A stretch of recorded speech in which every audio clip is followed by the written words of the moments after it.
What really destroyed the most feared military order the Church had ever created? Was it heresy? Was it forbidden rituals practiced behind closed doors? Or was it something far darker, something kings have done to their creditors for centuries?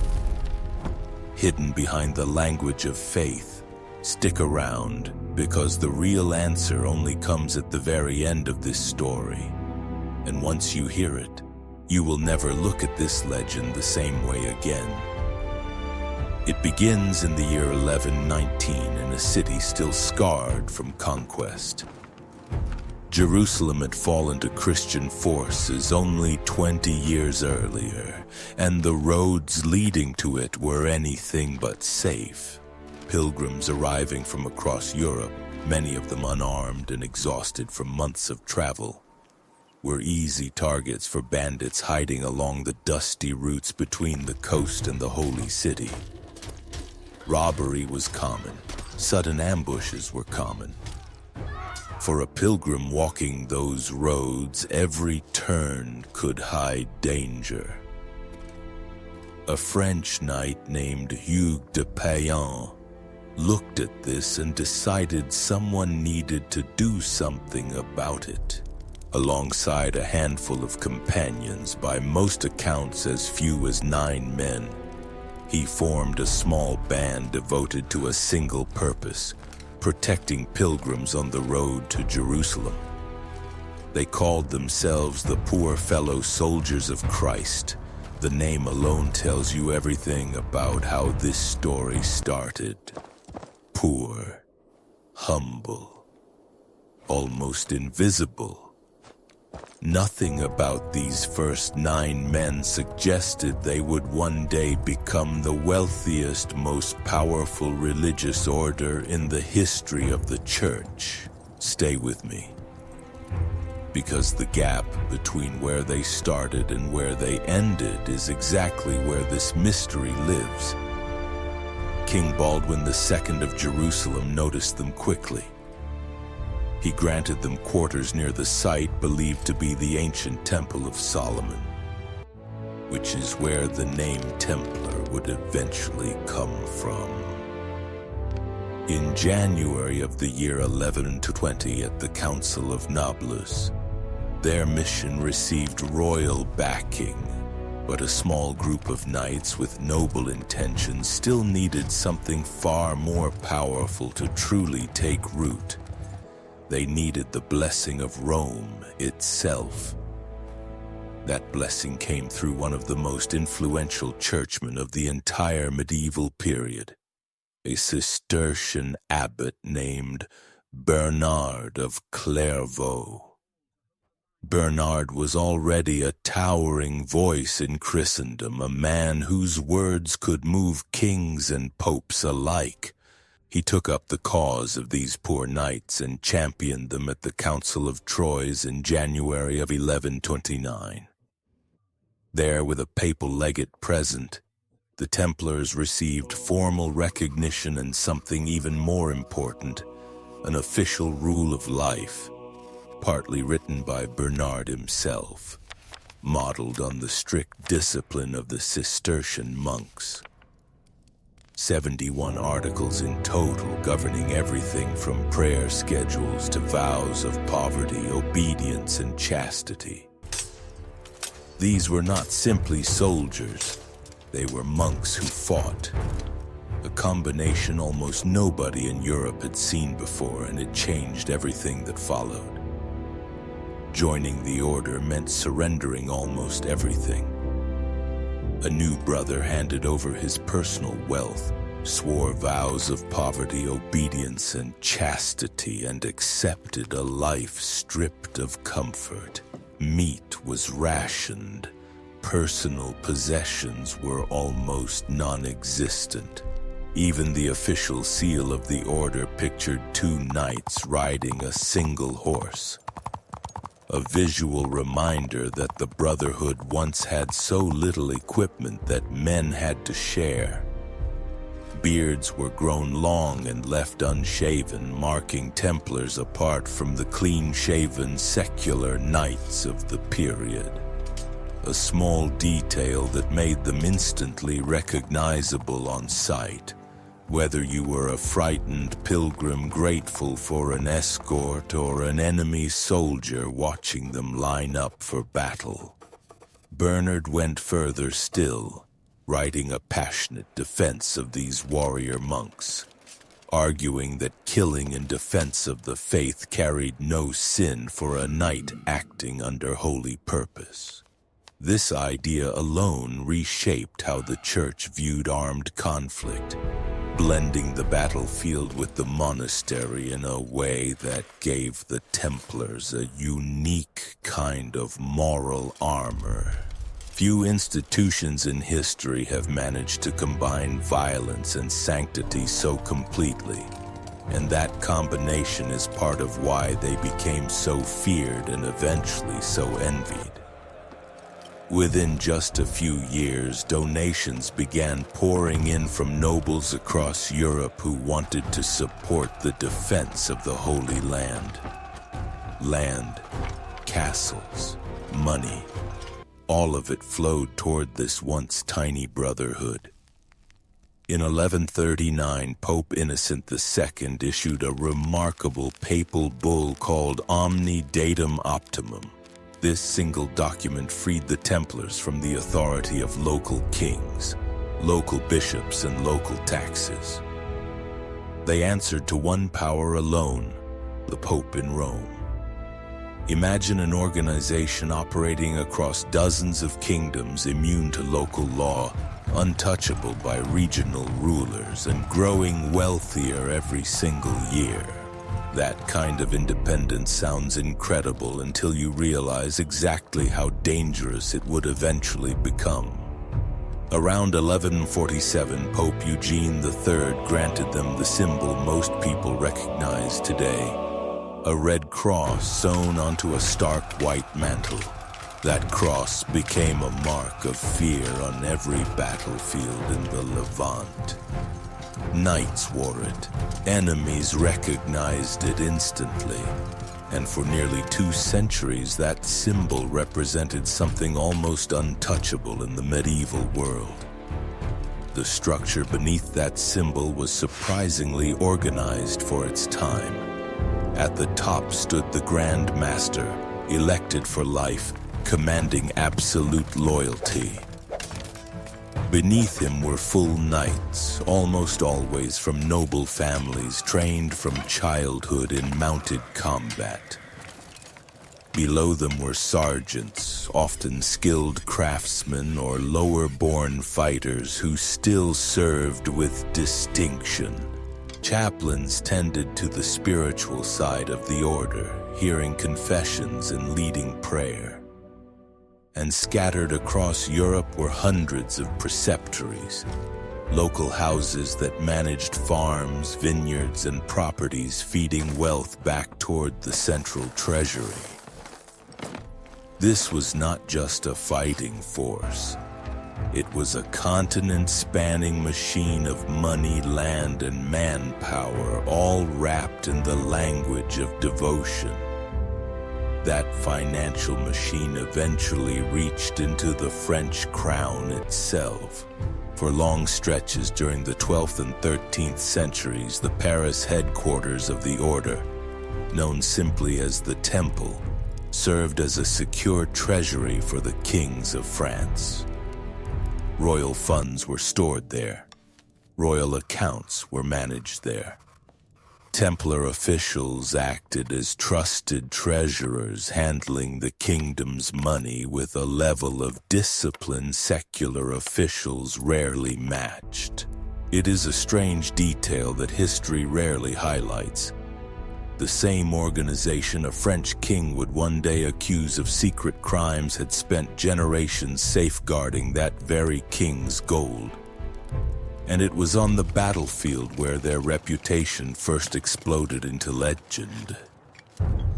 In 1177, at the Battle of Montgisard, A heavily outnumbered force that included a relatively small group of Templar knights helped overcome a much larger army led by the famous Muslim leader Saladin. Victories like this cemented their image as nearly invincible defenders of the faith. Songs were written about them. Children grew up hearing their names spoken with awe. But legends built on the battlefield can collapse there just as easily. 10 years later, in 1187, everything changed at the Battle of Hattin. The Crusader army, exhausted, thirsty, and outmaneuvered, was overcome by Saladin's forces in one of the most disastrous defeats in crusading history. The sacred relic believed to be a piece of the true cross was lost that day, never to be recovered. Many captured Templars and Hospitallers met a brutal fate at Saladin's command, a reminder that the same warrior identity that made them legends also made them targets. Jerusalem itself fell back into Muslim hands not long after. The crusading dream that had given birth to this order was already beginning to crack. For another century, the Templars clung to a shrinking foothold along the eastern Mediterranean coast, fighting to preserve what remained of the Crusader kingdoms. But time was running out, and almost nobody watching at the time understood just how close the ending really was. The final blow came in 1291 at the Siege of Acre, the last major Crusader stronghold in the Holy Land. Mamluk forces under Sultan Khalil overwhelmed the city's defenses. The Templar Grand Master at the time, Guillaume de Beaujeu, fell mortally wounded while rallying the defense near the city walls, a loss that stripped the order of its leadership at the worst possible moment. Templar knights made a desperate last stand at their fortified compound near the harbor. A stand that ended when the structure itself gave way beneath the weight of the assault. By August of that same year, the remaining Crusader cities along the coast, along with key Templar castles, had all fallen. For the first time in nearly 200 years, the order had no foothold left in the land that gave it its entire purpose. Survivors retreated to the island of Cyprus, carrying with them the order's treasury and archives, but carrying something else too. An uncomfortable question that nobody in power wanted to ask out loud. If the Templars existed to defend the Holy Land, and the Holy Land was gone, what exactly were the Templars for now? From Cyprus, the order kept dreaming of a return. Jacques de Molay spent the following years traveling across European courts, lobbying kings and the new pope for support of one more grand crusade to reclaim the Holy Land, a campaign that never gathered enough momentum to launch, but one that kept bringing the Grand Master back to France again and again, closer to the danger waiting for him there. That question did not stay quiet for long, because across the sea in France, a king was watching this powerful landed tax-exempt organization with growing interest and growing desperation. Philip's troubles went beyond money alone. Years earlier, he had clashed violently with Pope Boniface VIII over the right to tax the clergy inside his own kingdom. A dispute so bitter that Philip's chief advisor, a sharp and ruthless lawyer named Guillaume de Nogaret, was accused of orchestrating an armed raid on the Pope's residence at Anagni in 1303. Boniface died soon after, shaken by the ordeal. The next pope lasted barely a year. Then, in 1305, the cardinals elected a Frenchman, Bertrand de Goch, who took the name Clement V. Clement owed his rise, at least in part, to Philip's influence, and he soon relocated the papal court away from Rome and into French territory near Avignon. A pope who depended on the French crown for his very position was now the only authority left who could decide the fate of the Templars. That dependence would matter more than almost anyone realized at the time. King Philip IV of France inherited a kingdom stretched thin by constant military spending. Costly campaigns against England and against Flanders drained the royal treasury again and again. Philip devalued the French currency more than once to cover the gap, a move so unpopular that in 1306 an enraged mob stormed through Paris demanding answers. Philip was forced to flee for safety, and in one of history's strangest ironies, he took shelter inside the very building that served as the Templar headquarters in Paris, a fortress so secure that even his own furious subjects could not reach him there.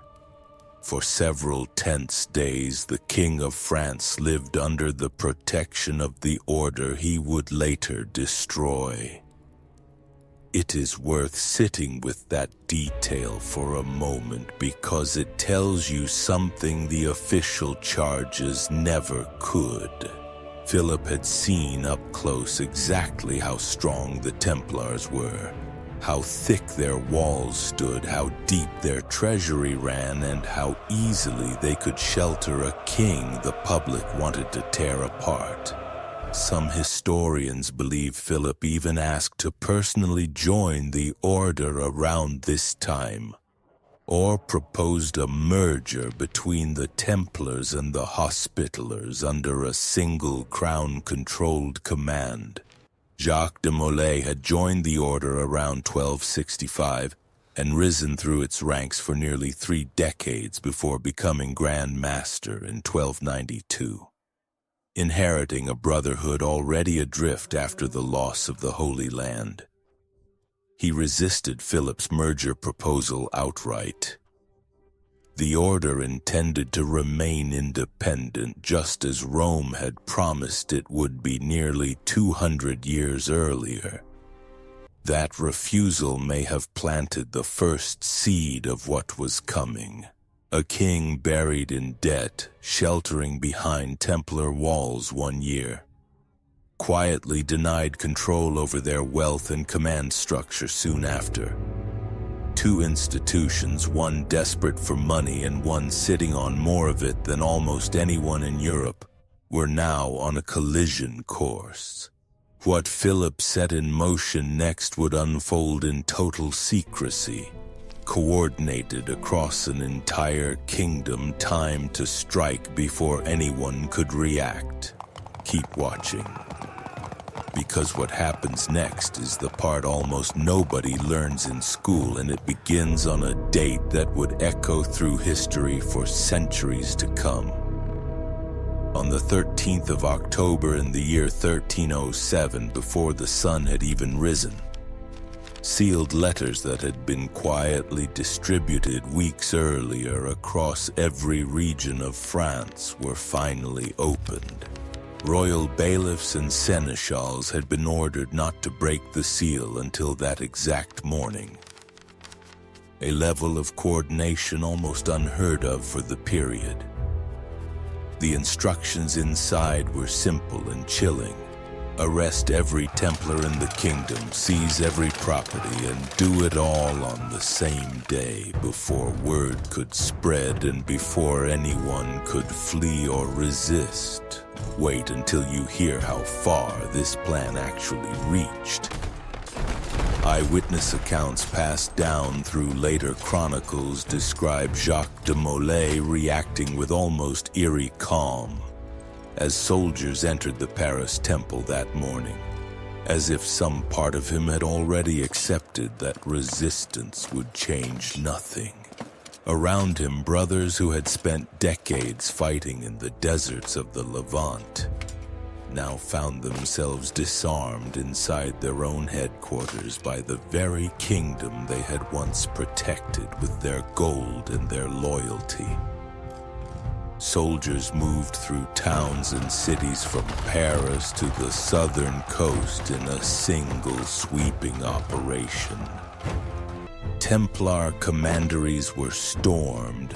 Account books, charters, and treasury records were confiscated on the spot, giving the crown not just prisoners but paperwork, the kind of detailed financial records that could later be twisted into evidence of secrecy and wrongdoing. Jacques de Molay himself was seized that same morning in Paris, along with 60 of his brothers gathered at the very heart of the Order's French headquarters. In a single day, an institution that had stood untouched for nearly 2 centuries was brought to its knees. Then came the accusations, and they were almost too strange to believe. The formal charge sheet eventually grew to well over 100 separate articles. Templars were accused of denying Christ 3 times during their initiation ceremony, spitting on the cross and even trampling it underfoot. They were accused of worshiping a mysterious idol, sometimes described as a bearded head, referred to in the trial documents by the strange name Baphomet, a word some historians believe was a garbled corruption of the name Muhammad, twisted through translation and fear of anything foreign or unfamiliar. Others suggest the trial scribes simply misunderstood an ordinary symbolic object from a private initiation ceremony and turned it into something sinister once it was dragged into a public courtroom. The now famous image of a goat-headed Baphomet that circulates online today was not medieval at all. It was drawn centuries later by a 19th century occultist named Eliphas Levi, yet that invented image still gets passed around as if it were medieval evidence. The charge sheet kept growing stranger. Initiates were said to wear a small cord around their waist that had supposedly touched the idol. The Grand Master and other senior officers, none of them ordained priests, were accused of granting absolution for sins, a power the Church reserved strictly for the clergy. Brothers were accused of being told it was permissible, even expected, to engage in physical relationships with one another. And above everything else stood the accusation of total secrecy. The claim that initiation ceremonies were held behind locked doors specifically to hide unspeakable acts from outsiders. Here is the detail that should make you pause before believing any of it. Almost none of these accusations had ever surfaced in nearly 200 years of Templar history, before October 1307. No outside complaints. No earlier investigations. No whispers from local communities who had lived beside Templar commanderies for generations. The charges appeared suddenly, conveniently, at the exact moment a king needed justification for seizing the Order's wealth. None of this was entirely new, even by medieval standards. Historians point out that nearly the exact same package of accusations, secret initiation rites, idol worship, forbidden kisses, and claims of relations between members, had already been used against other persecuted groups in earlier centuries. almost like a ready-made template for destroying any institution a king or church official wanted gone. Once you notice that pattern, the entire case against the Templars starts to look less like a unique discovery of hidden evil and more like recycled propaganda, dressed up in new names for a new target. The man leading the interrogation was Guillaume de Paris, the king's own confessor, who also happened to serve as the Grand Inquisitor of France. Under his direction, suspects were subjected to methods specifically designed to break a person's will and extract whatever answer their questioners wanted to hear. Men were bound and suspended by their arms for hours. Sleep was denied for days at a time. Food was reduced to almost nothing. Some prisoners were kept in darkness, isolated from any contact that might steady their nerve. One survivor's testimony, recorded years later before the Papal Commission, described being suspended by his wrists for hours until the pain became unbearable, and confessing, in his own words, only because he could no longer think of anything except making it stop. Within just days of the arrests, an extraordinary number of Templars had confessed to something, anything, simply to escape that same suffering. Chroniclers of the period suggest that more than 30 of the men first arrested in Paris did not survive those opening weeks of confinement and questioning at all.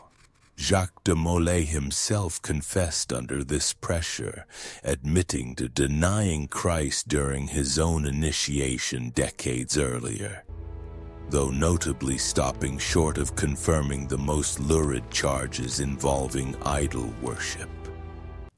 Word of the arrests reached Pope Clement V, and his first reaction was fury, not at the Templars, but at Philip. The Templars answered to Rome alone, by papal decree nearly 2 centuries old. Philip had bypassed that authority entirely, arresting an order that technically existed outside his jurisdiction, and Clement wrote letters expressing genuine shock that such a drastic action had been taken without his knowledge or his counsel. For a brief moment, it looked like Clement might actually defend them, and he suspended the French inquisitors, demanding the right to handle the matter through proper church channels.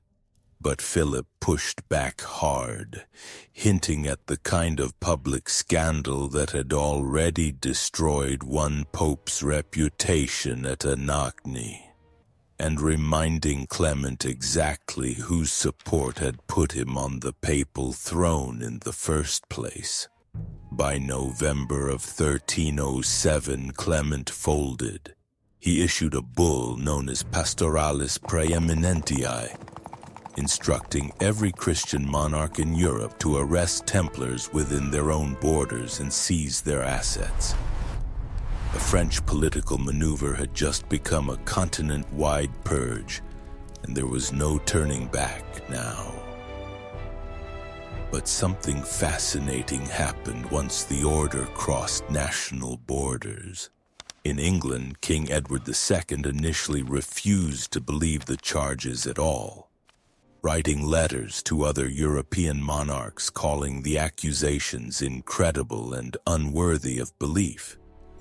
English law forbade the kind of harsh interrogation methods used so freely in France, and as a result, almost no English Templars confessed to anything, at least not until papal inquisitors arrived from the continent around 1310 and pressured local authorities into adopting sharper methods. Even then, confessions in England remained rare compared to the flood of admissions coming out of Paris. and English Templar property was eventually handed to the Hospitallers only after the crown had quietly skimmed off a considerable share for itself. In Aragon, the response was even more dramatic. Templar knights inside fortified castles such as Miravet, Castellote, Cantavieja, and Asco refused to surrender peacefully, holding out behind their own walls while King James II laid siege to them one fortress at a time. These were not men confessing guilt under pressure. These were soldiers defending their order with weapons in hand, utterly convinced of their own innocence. The siege at Monzon alone dragged on from October 1308 until May 1309. When starvation finally forced the last commander to surrender the fortress. Not confession, not proof of wrongdoing, simple hunger.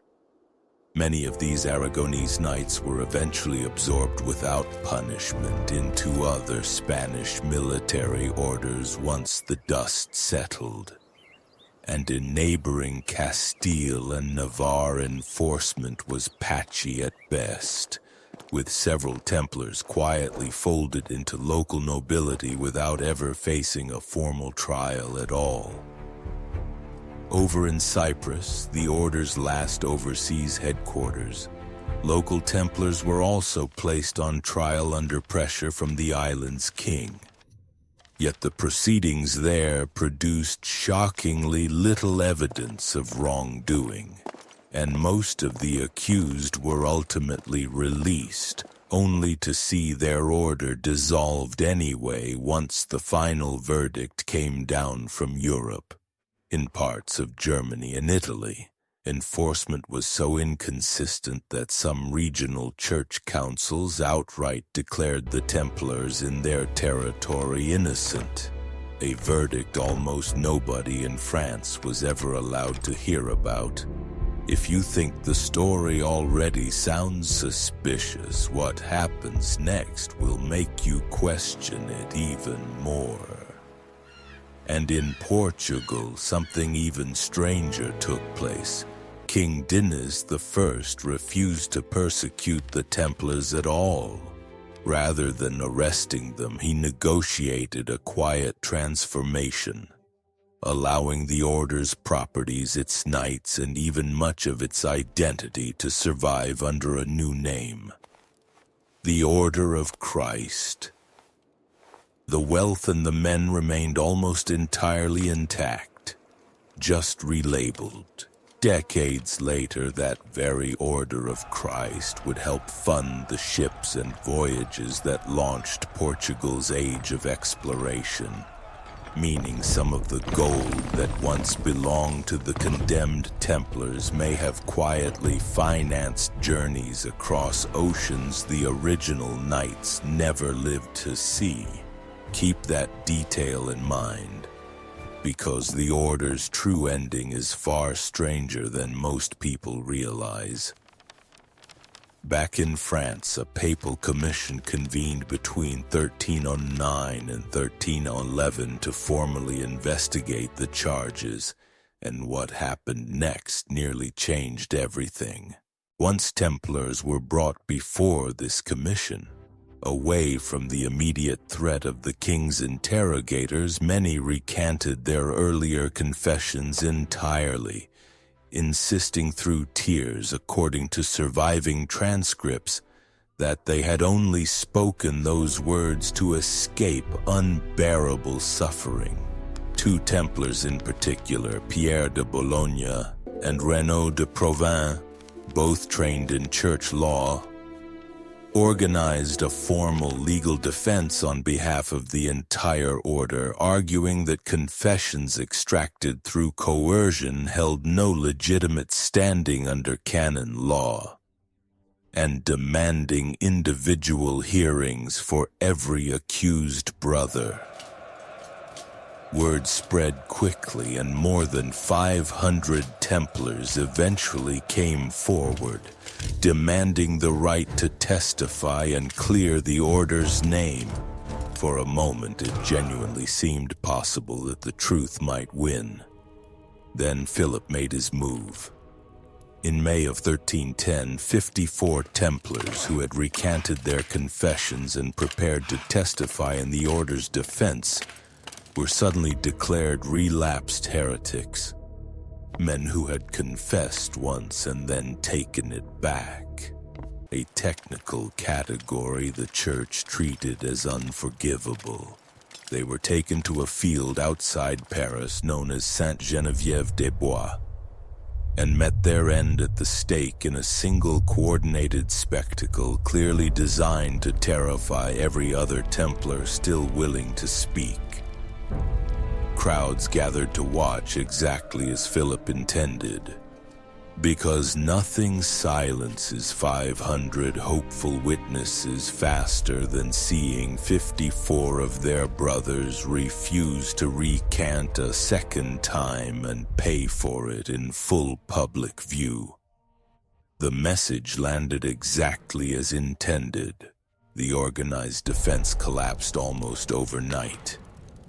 Pierre de Boulogne vanished from the historical record entirely after this point, his fate never confirmed. With the order's defenders silenced and its most vocal supporters either gone or in hiding, the stage was now set for a final reckoning. The council called to settle the matter once and for all would soon gather in the French city of Vienne. And Pope Clement V, still without solid proof of guilt, would have to decide the fate of an order he was no longer sure he could save or even wanted to. What happened in that council chamber would end nearly 200 years of history in a single afternoon.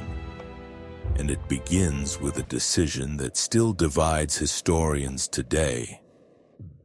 The council chamber at Vienne was about to decide something no European institution had ever faced before: whether an order older than most kingdoms in attendance deserved to survive at all.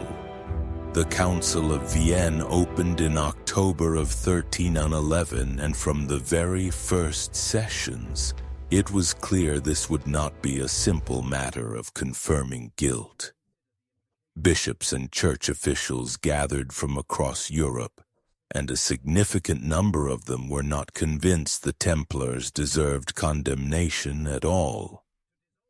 Several regional reports submitted to the council actually argued in favor of allowing the order to defend itself properly.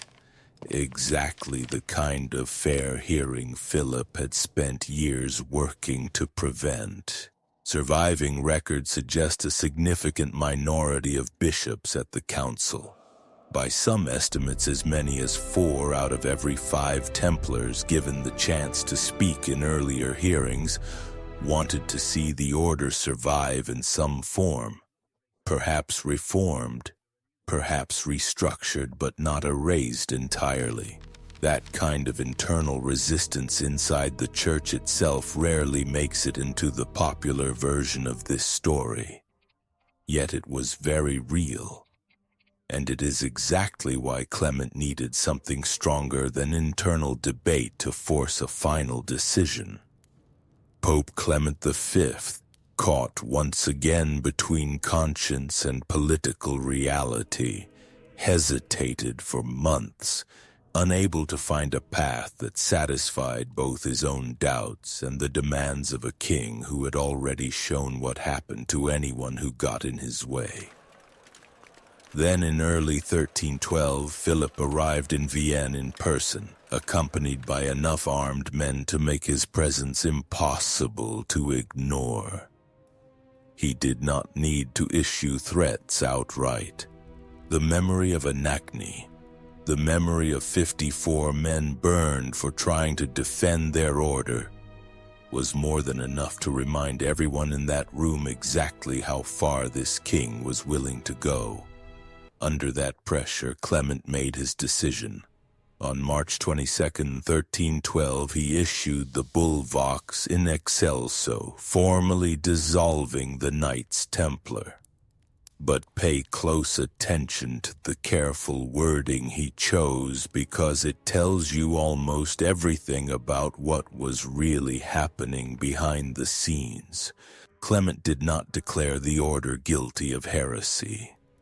He dissolved it instead because of what he called overwhelming scandal, public suspicion, and the simple impossibility of giving the order a fair trial after everything that had already happened to it. Clement's own language pointed to something deeper than a simple verdict. He noted that even setting the disputed charges aside, the order had already lost its entire reason for existing once the Holy Land slipped away, making its continued independence and wealth harder to justify to a Europe no longer interested in funding a crusade that no longer existed. In a sense, the order had been vulnerable long before Philip ever raised a single accusation against it. In other words, the Pope ended the Templars not because he believed the charges, but because the damage done by those charges could never be undone. A second bull followed soon after, known as ad providam, transferring most of the order's vast properties to the Hospitallers, the Templars' longtime rival order that had managed to avoid this entire catastrophe. In practice, the transfer was far messier than the document made it sound. In France, Philip extracted enormous administrative fees before releasing a single asset, effectively taxing the very wealth he was supposedly just passing along. In Aragon, the crown eventually created an entirely new order, the Order of Montesa in 1317, specifically to absorb former Templar holdings under direct royal control rather than handing everything to the Hospitallers. In Portugal, as you already know, the properties never really left Templar hands at all. They simply continued operating under the new banner of the Order of Christ.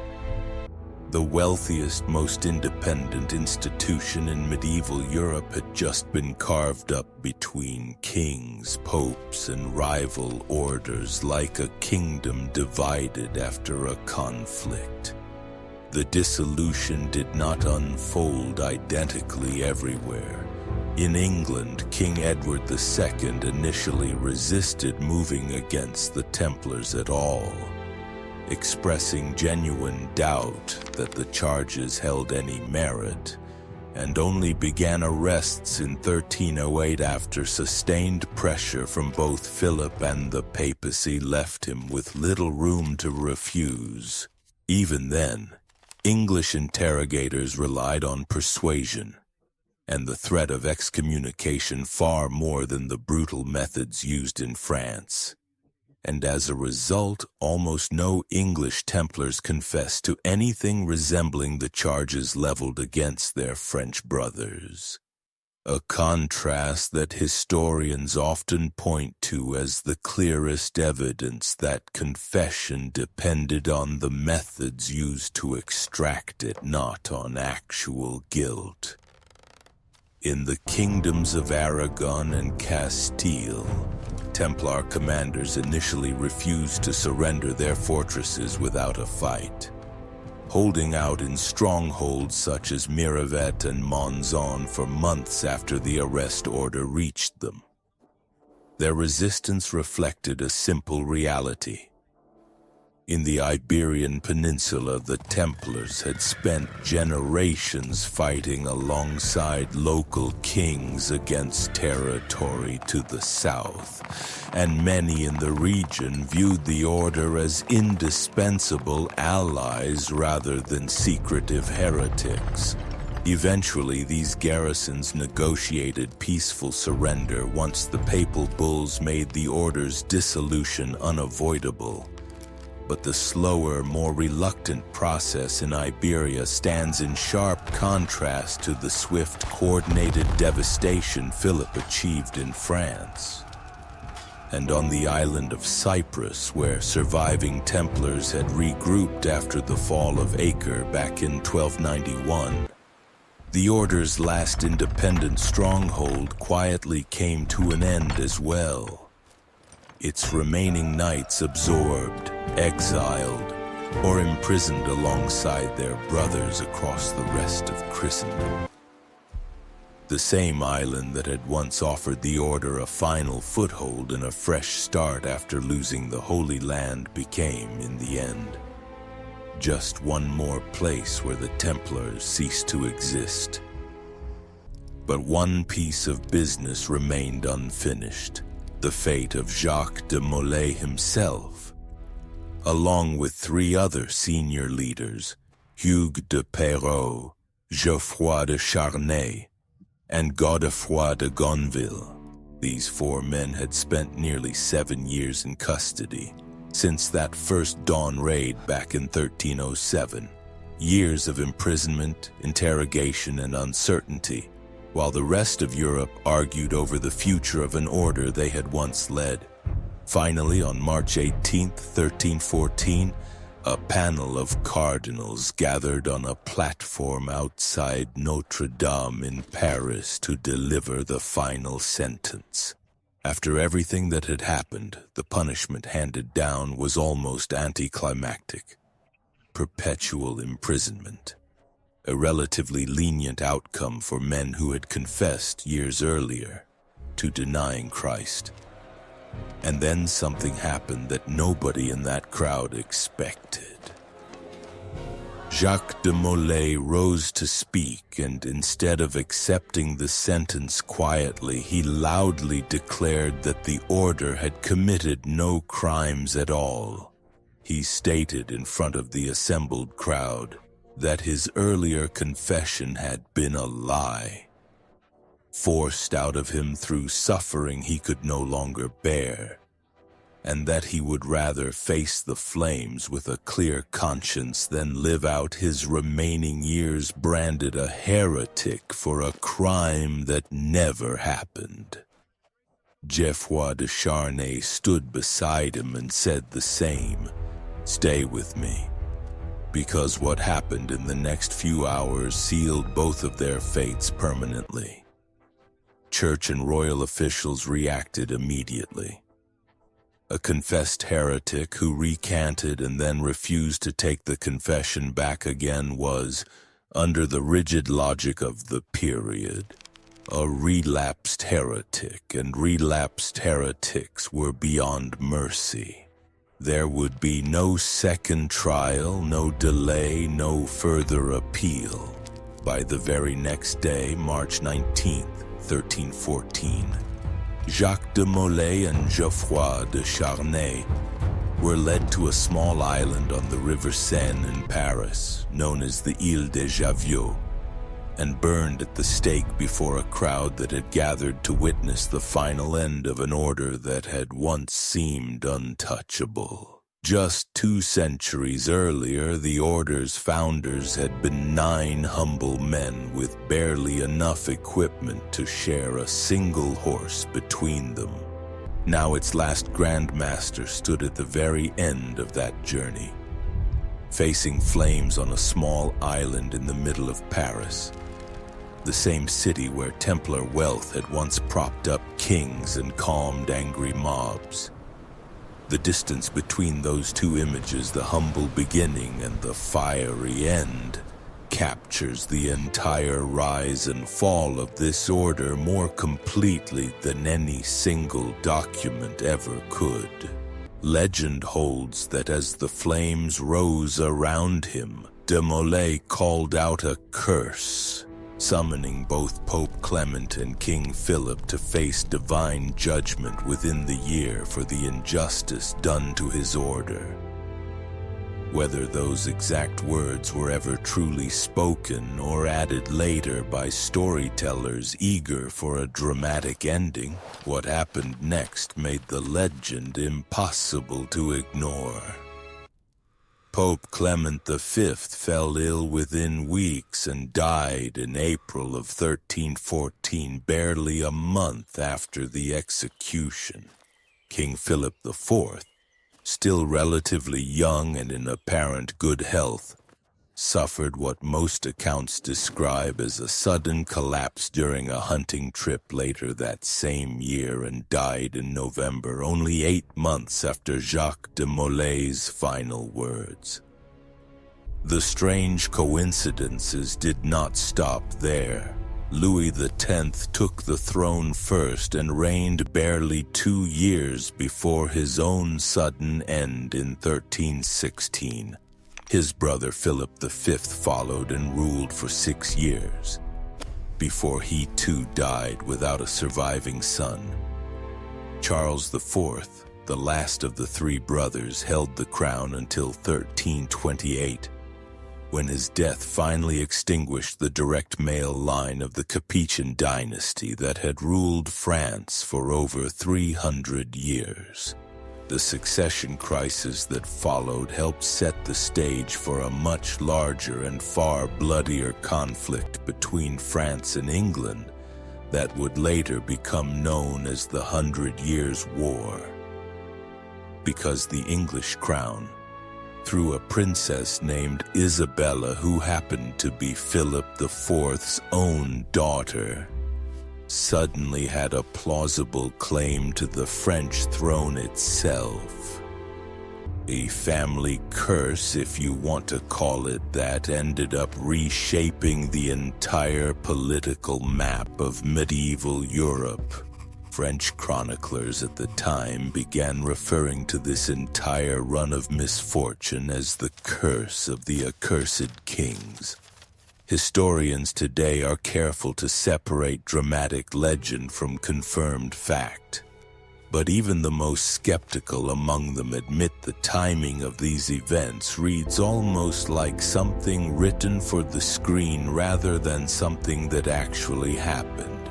Here is something that did not surface publicly until centuries later, and it might be the single most important detail in this entire story.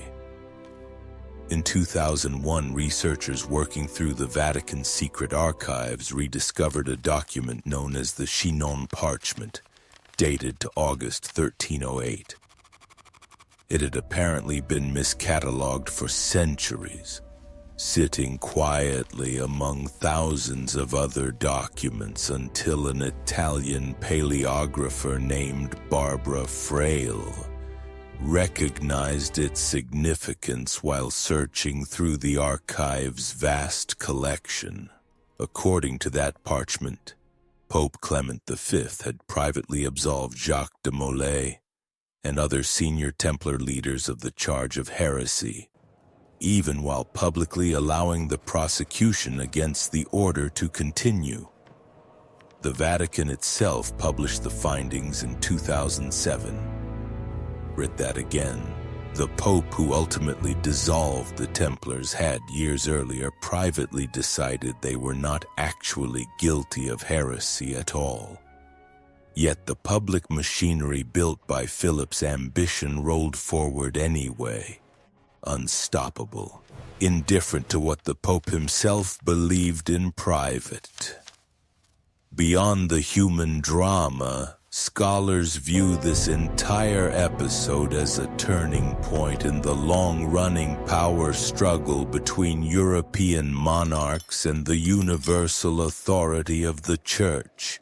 For nearly 2 centuries, the Templars had stood as living proof that an institution could operate above the reach of kings, answerable only to Rome. Philip's success in destroying them and in bending a pope to his will in the process demonstrated something new and unsettling for the medieval world, that a determined national monarch could now override even the Church's most protected institutions when enough political and financial pressure was applied. Some historians describe this moment as an early sign of the modern nation-state beginning to assert itself over older medieval ideas of universal church authority, a shift that would only accelerate in the centuries that followed. It is a pattern that would echo again and again throughout the centuries that followed, whenever a state grew powerful enough to challenge the institutions once thought untouchable. So why does this story still capture imaginations more than 700 years later? Partly because of the myths that grew up around its ending.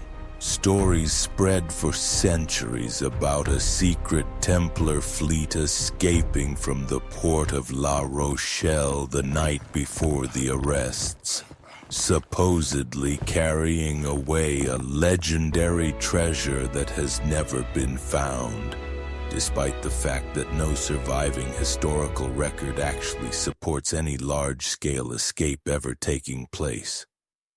In the 18th century, certain branches of Freemasonry began adopting Templar imagery and legend as part of their own symbolic tradition, creating a sense of secret continuity between the two organizations that modern historians widely regard as invented heritage rather than genuine, unbroken lineage.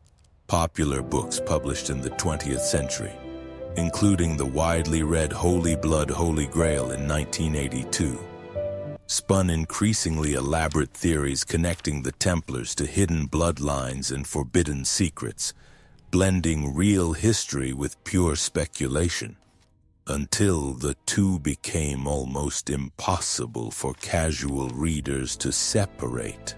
That speculative tradition never really faded. Modern documentaries, novels, and even adventure films continue mining the same legend of hidden Templar treasure and secret societies.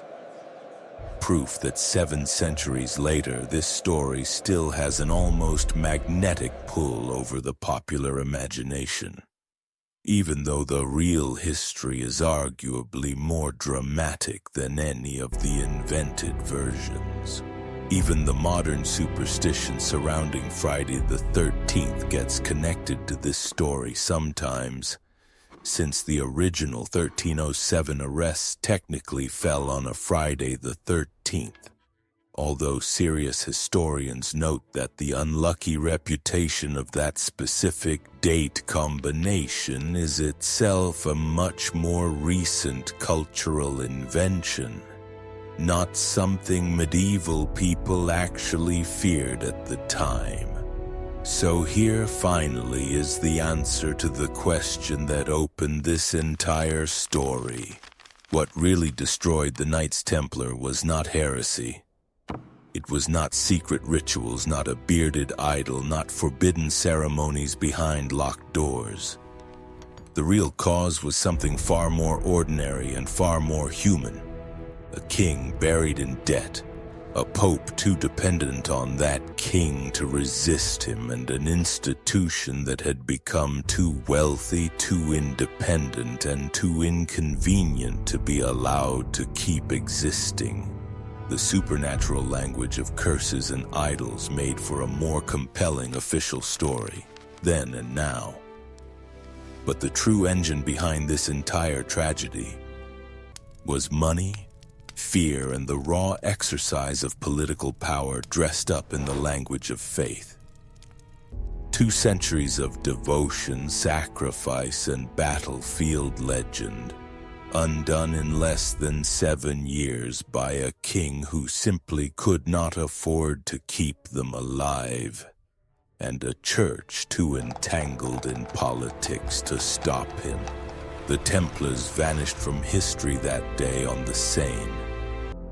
But the questions they left behind about power, about justice, and about how easily a state can manufacture guilt when it needs to, have never really gone away. If this story surprised you, imagine what else from this era was deliberately buried and never made it into the official record. That is exactly the kind of story we uncover next, so make sure you stick around.